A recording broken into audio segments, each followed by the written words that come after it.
Good evening, I'm Bo Williams, and welcome to the 7. Let's get a look at the Big 7 stories happening right now.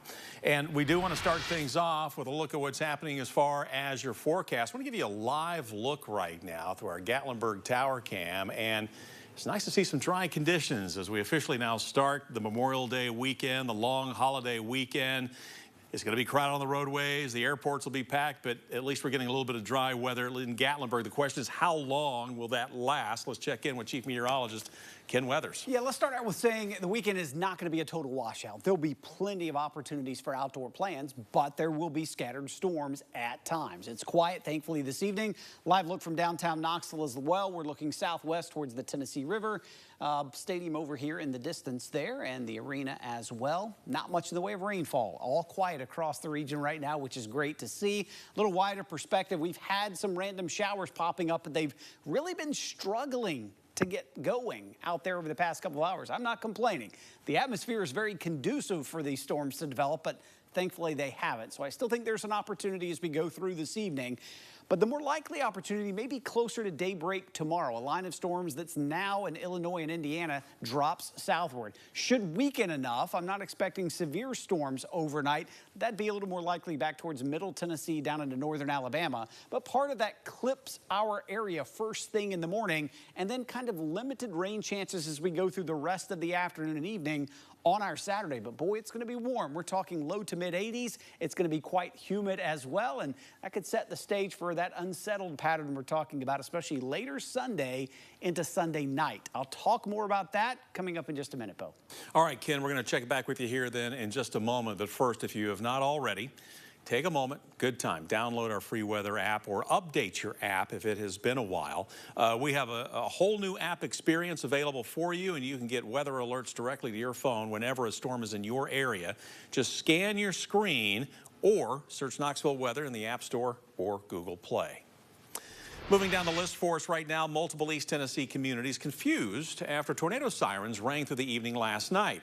Monroe County's E911 system shedding light on the confusion, posting on Facebook that the actual warning was from Murphy, North Carolina. According to the Post, this started with warnings received via cell phone by people in the Tellico area, among them the chief of police, so the decision was made to sound the Tellico sirens. But this apparently caused the Madisonville sirens to go off as well. 911 Director April White going on to write on Facebook that fixing the crossover problem is the top priority of the day. White also apologizing and writing, quote, "There is always more to the story when things like this happen. And we like for all our citizens to always be completely aware of the consequences that sometimes happen during events like those that occurred during the bad weather last night."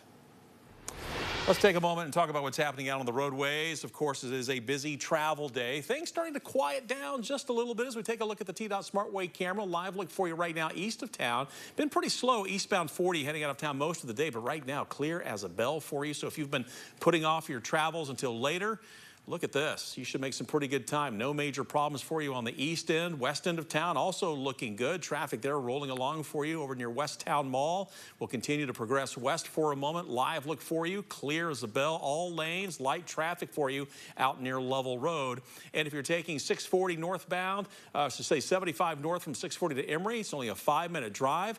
And then Alcoa Highway from downtown heading toward McGhee Tyson Airport, right on time right now. So if you need to catch a flight, you're going to be fine. 12 minutes from downtown to McGhee Tyson. And speaking of flying out of Knoxville, you might want to get there and be a little patient if you're trying to find a place to park. Take a look at the airport's website. Your best bet right now is to find a parking spot either in short-term or long-term lots. This is on the right of the screen there where it says parking. You see that P. There's limited spaces, but there are still spots there. Also, we should note economy A and B lots are filled. C, though, still plenty of places to park. There is a shuttle that can run you to the main terminal, but again, just be patient if you have an evening flight, or maybe you're flying out even tomorrow out of McGhee Tyson. Well, with so many people on the roadways, the Tennessee Highway Patrol will be ramping up its efforts to catch distracted drivers. Officers will conduct sobriety checkpoints, seatbelt checks, and speed traps across the state, and this will run through Tuesday. Next up on the 7, the Queen of Sevier County, back in East Tennessee, and the Queen of Country Music. The wait is over for Dolly Parton enthusiasts as the Dolly Parton Experience is now officially open. The attraction is made up of 4 different exhibits showcasing Dolly's music, outfits, life through the years. Storyteller is really the biggest of the 4 exhibits.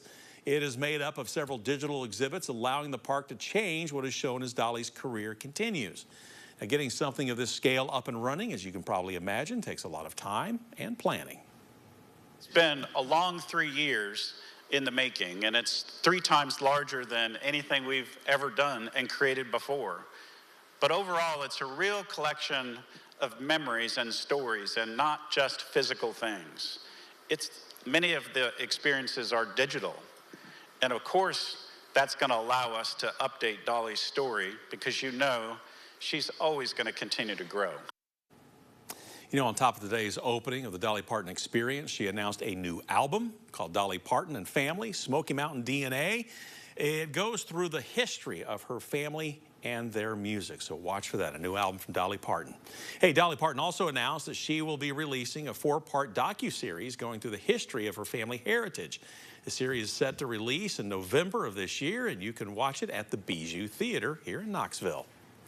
We're on your side with a reminder this holiday weekend. Thousands will be hitting the waterways this weekend. While many consider this weekend to be the unofficial start to summer, it also kicks off boating season. Tennessee Wildlife Resources Agency is urging boaters to brush up on safe boating practices. You know, this week is actually recognized as nationally as Safe Boating Week, focusing on the importance of making sure everyone on your vessel is safe this weekend. Now, the TWRA wants to remind those on the water that boating accidents can be prevented. Some of the most important items to check off on your list. 1, make sure you and everybody on your boat has a life jacket. Be aware of your surroundings, and of course, never drive while under the influence. Treat BUI very seriously, and it is now the same as DUI. The court sees them, and it's the same. So if you've had a DUI and you get a BUI, it's BUI second. So there's that enhancement now. We take that very seriously. So just leave the alcohol at home. We really need to break the stigma of boats and alcohol go together, because they do not. Officers say BUIs are involved in 1/3 of all recreational boating fatalities, and you should always have a sober driver and treat driving a boat the same way that you would drive a car.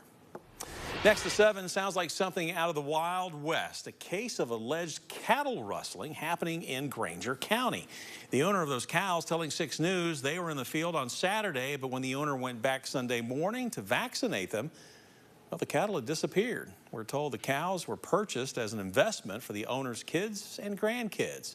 We're told the missing cattle include 84 cows, 43 calves. The family is waiting for leads from the sheriff's office and the state agricultural investigator. Also, a reward is being offered for any information leading to an arrest.